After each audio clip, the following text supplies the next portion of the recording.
자, 이번 시간에는 에, 때가 참회라고 하는 성경 귀절을 가지고 한번 공부하는 시간을 가지려고 합니다.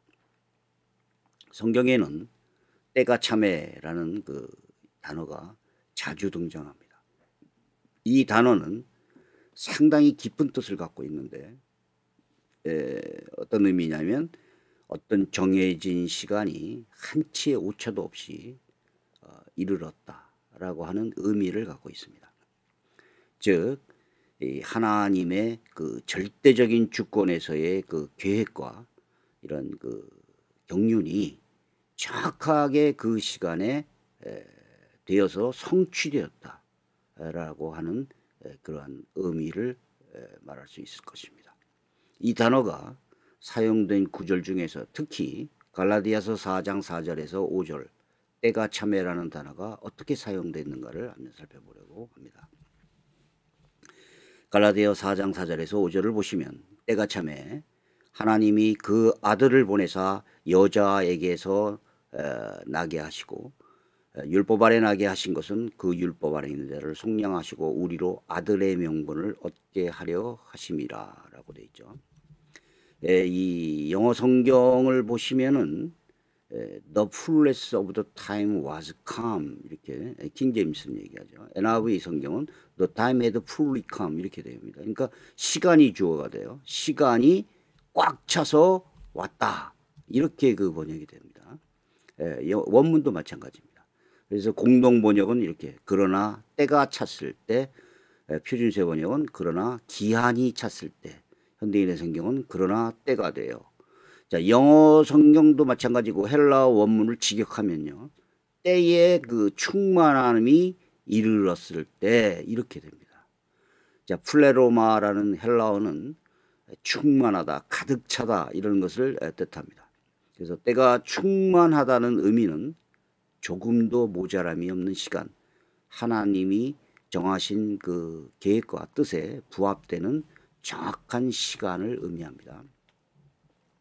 자, 제가 헬라어 사전 프레로마를 한번 찾아봤습니다. 여기 보시면 이렇게 나와 있죠. 충만, 완성, 가득 찬 것, 가득 채워진 것, 가득 채우는 것 이렇게 되어 있습니다. 그래서 그 시간이 가득 그 어떤 정하여진 그 때에 가득 채워졌을 때 이런 의미를 갖는 겁니다. 그래서 이 시간을 그 말하는 헬라어는 두 가지로 나눌 수 있는데 카이로스와 크로노스입니다. 크로노스는 계속적인 시간을 가리키며 카이로스는 특별히 어떤 결정적인 시간을 가리킨다 이렇게 됐습니다. 자, 이것을 우리나라 한글에서도 약간 비슷한 점이 있는데 시간과 시각 이렇게 나누죠. 그래서 물론 그 두 가지 용어가 구별 없이 사용될 수도 있습니다. 그래서 현재 헬라어에서도 그 정확한 그 구별이 있지만은 고전적인 헬라어에서는 이러한 구별이 아주 정확하게 있었다고 합니다. 그래서 영원이라는 것은 시간의 연속이죠. 성경은 하나님께서 영원한 시간 속에서 실존하시는 존재로 묘사되고 있습니다. 때가 참회라고 하죠. 플레로마톤 카이론이라는 본문에서 때가 말하는 헬라어 카이로스는 하나님의 절대적인 주권에서의 계획이 이루어지는 시간, 즉 경륜으로 정하신 시간을 말합니다. 전도서 구약의 전도서 3장 17절을 보면 내가 내 마음속으로 이르기를 의인과 악인을 하나님이 심판하시리니 이는 모든 소망하는 일과 모든 행사에 때가 있음이라 하셨으며 때가 있다는 거예요. 자, 이사야 60장 21절에 네 백성이 다 어렵게 되어 영원히 땅을 차지하리니 그들은 내가 심은 가지요 내가 손으로 만든 것으로서 나의 영광을 나타낼 것인 즉 그 다음에 그 작은 자가 천명을 이루겠고 그 약한 자가 강국을 이룰 것이라 때가 되면 나 여호와가 속히 이루리라. 여기에서도 이사야에서도 때가 되면이라고 얘기를 했습니다. 자, 그러면 요 앞에 21장과 22절에 이런 이 내 백성이 의롭게 되어 영원한 땅을 차지하겠다. 약한 자가 강국을 이룰 것이다.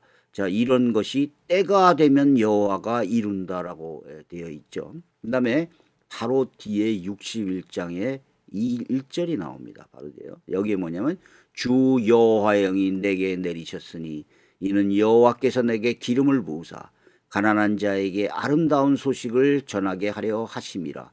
나를 보내사 마음이 상한 자를 고치며 포로된 자에게 자유를, 갇힌 자에게 노임을 선포하며 라는 이 성경 구절이 나오죠.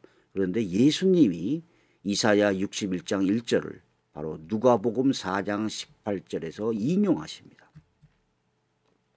자, 여기 누가복음 4장 17절을 보면 선지자 이사야의 글을 들이거늘 책을 펴서 이렇게 기록된 데를 찾으시니 곧 하면서 바로 이사야서에서 바로 제가 읽은 61장 1절을 얘기합니다. 이러면서 뭐라고 말씀하시냐면 이에 예수께서 저희에게 말씀하시되 이 글이 오늘날 너희 귀에 응하였느니라 이렇게 얘기를 하십니다. 자, 그래서 이 신약의 때만이 아니라 구약의 때까지를 포함해서 모든 성경은 어떤 때를 지금 말하고 있어요. 자, 이 하박국에서도 나옵니다. 2장 3절. 이 묵시는 정한 때가 있나니 그 종말이 속히 이르겠고 결코 거짓되지 아니하니라. 비록 도들지라도 기다리라. 지체되지 않고 반드시 응하리라. 이렇게 얘기합니다. 그런데 2장 4절에서 뭐라고 그러냐면 보라 그의 마음은 교만하며 그 속에는 에서 정직하지 못하나 의인은 그의 믿음으로 말미암아 살리라. 이 얘기를 하고 있어요. 그래서 자, 이 하박국의 본문이 말하는 그 종말의 때는 물론 반드시 예수 메시아를 얘기하는 것만은 아닙니다. 이 문자적으로 볼 때는 바벨론의 침공으로 말미암은 유다의 멸망을 예언하는 그런 내용도 있고, 두 번째 선민을 심판하는 도구로 사용된 바벨론의 멸망을 말할 수도 있습니다. 그러나 어떤 다중적인 성취의 개념으로 봤을 때 예수 그리스도의 구원, 부활을 통하여 하나님의 공의로운 심판과 온전한 통치가 이루어질 때를 말할 수도 있다고 주석들은 그렇게 얘기합니다. 자, 비록 더딜지라도 기다리라. 지체되지 않고 반드시 응하리라. 자, 의인은 그의 믿음으로 말미암아 살리라. 이 바로 용어가 이신칭의의 개념이 되는 것이죠. 자, 때가 참회라는 구절은 다른 성경에서도 자주 발견됩니다. 마가복음 1장 15절 이르시되 때가 찼고 하나님의 나라가 가까워왔으니 이렇게 말하죠. 자, 요한복음 7장 8절 내 때가 아직 차지 못하였으니 요한복음 7장 30절 그의 때가 아직 이르지 않았습니다. 자, 이렇게 인자가 영광을 얻을 때가 왔도다. 때가 이르렀사오니 때가 찬 경륜을 위하여 심판을 시작할 때가 되었나니 때가 가까우니라. 이런 성경 구절이 마치 모든 어느 때가 정해진 때가 아직 이르지 않았다라고, 그래서 때가 이렇기 때문에 그 일이 일어났다는 식으로 설명을 하고 있다는 거죠. 이것은 중요한 의미를 갖습니다. 구약의 마지막 말라기와 신약의 사이에서는 400년이라는 시간이 있었습니다. 이 시간을 우리는 암흑기라고 부릅니다. 신구약 중간기라고 하죠. 자, 하나님이 인간에게 아무런 계시를 하지 않았던 기간이라는 뜻입니다. 자, 유대인들은 바벨론과 페르시아, 로마의 그 속국이 되어 디아스포라를 체험하게 되죠. 또 마침내 친로마의 세속주의에 빠진 사두개인과 헤롯 당원이 종교적인 지도자의 계층으로 부상하게 됩니다. 또 바리새파와 서기관과 같은 그 율법주의자, 형식주의자가 종교적인 엘리트가 되죠. 또한 열심당원 같은 폭력주의자들이 유대인들의 암묵적인 지지를 받으면서 등장하게 됩니다. 자, 이러한 여러 가지 그 상황이 뒤엉켜가지고 혼란스러웠을 때 하나님은 예수 그리스도를 이 땅에 보내게 됩니다. 성경은 이 시간을 때가 참회라고 표현하는 겁니다. 즉 하나님이 태초부터 이미 그 정하신 그 때가 다가오자 하나님은 그의 아들을 보내신 것입니다. 과연 우리가 어떻게 하나님의 정하신 뜻을 알겠습니까? 그러나 우리는 그때가 인류의 역사적인 관점에서 어떤 때이었는지를 상고하고 한번 알아볼 수는 있습니다. 그래서 우리는 하나님의 뜻이 무엇인가 어렴풋이 짐작할 수 있을 것입니다. 자, 모든 길은 로마로 통한다라는 말처럼 그때는 로마가 유럽 전체를 통치하고 정치적으로, 상업적으로, 교통적으로 모든 길이 로마를 통할 때였습니다. BC 27년부터 AD 180년까지를 팩스 로마나라고 불리는 그러한 시대라고 말합니다. 즉 복음이 로마를 통하여 효율적으로 가장 빨리 온 세계에 퍼질 수 있는 그러한 시간이 바로 되었던 것입니다. 자, 그리스도의 그 알렉산더 그 왕, 헬라의 그 알렉산더 왕이 있었을 때 그 지역이 모두 점령됐습니다. 그 당시 헬라어가 통용어가 되었었으므로 히브리의 성경이 헬라어로 번역이 되었죠. 그 후에 로마가 이 지역을 점령하고 라틴어가 통용어가 되었습니다. 즉 복음이 하나의 언어로 온 세계에 퍼질 수 있는 기간이 된 것입니다. 세 번째, 그때는 하나님의 선민이었던 이스라엘이 로마의 압제하에 있었으므로 메시아를 갈망하는 시간이었습니다. 즉 메시아를 갈망하는 기대감이 가장 높았던 시간이었습니다. 그때는 종교 지도자를 포함한 모든 사람들이 타락과 범죄로 인하여 영적인 기갈 상태가 지속되었습니다. 율법은 구원의 역할이 아니라 백성을 억압하는 도구가 되었고 율법주의는 형식주의로 변질되었습니다. 로마의 황제는 자신을 신으로 숭배하기를 강요했고 각종 이방신의 우상과 영주주의가 범람하고 있었습니다. 하나님은 때가 되자 창세기의 원시복음에서 예언된 그 그리스도를 여자에게 나게 하시고 이 땅에 보내셨던 것입니다.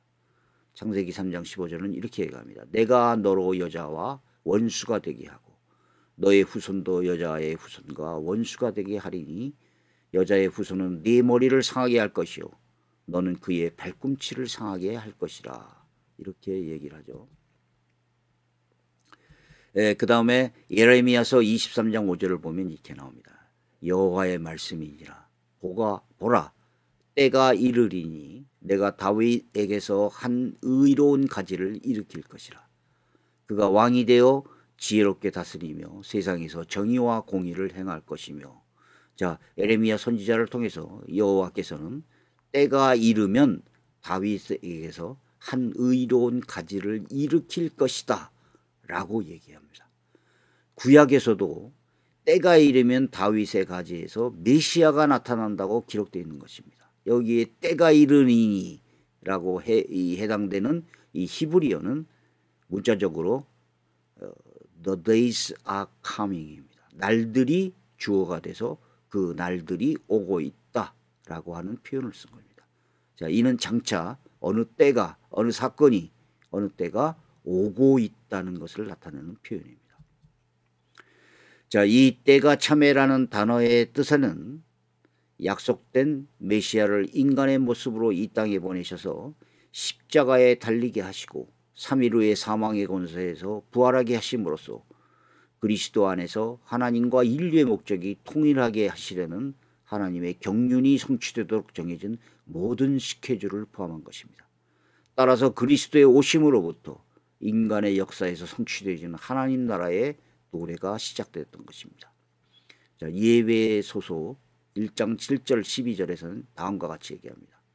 우리가 그리스도 안에서 그의 은혜의 풍성함을 따라 그의 피로 말미암아 구속 곧 죄사함을 받았으니 이는 그가 모든 지혜와 총명으로 우리에게 넘치게 하사 그 뜻의 비밀을 우리에게 알리셨으니 곧 기쁘심을 따라 그리스도 안에서 때가 찬 경륜을 위하여 예정하신 것이니. 자, 바로 예수 그리스도를 보내셔서 우리가 죄를 그의 피로 말미암아 죄사함을 받게 하는 이것이 바로 때가 찬 경륜을 위하여 예정한 것이라는 겁니다. 자, 이러면서 예배소서는 이렇게 얘기합니다. 하늘에 있는 것이나 땅에 있는 것이 다 그리스도 안에서 통일되게 하려 하심이라. 이렇게 말하고 있습니다. 여기까지 하겠습니다.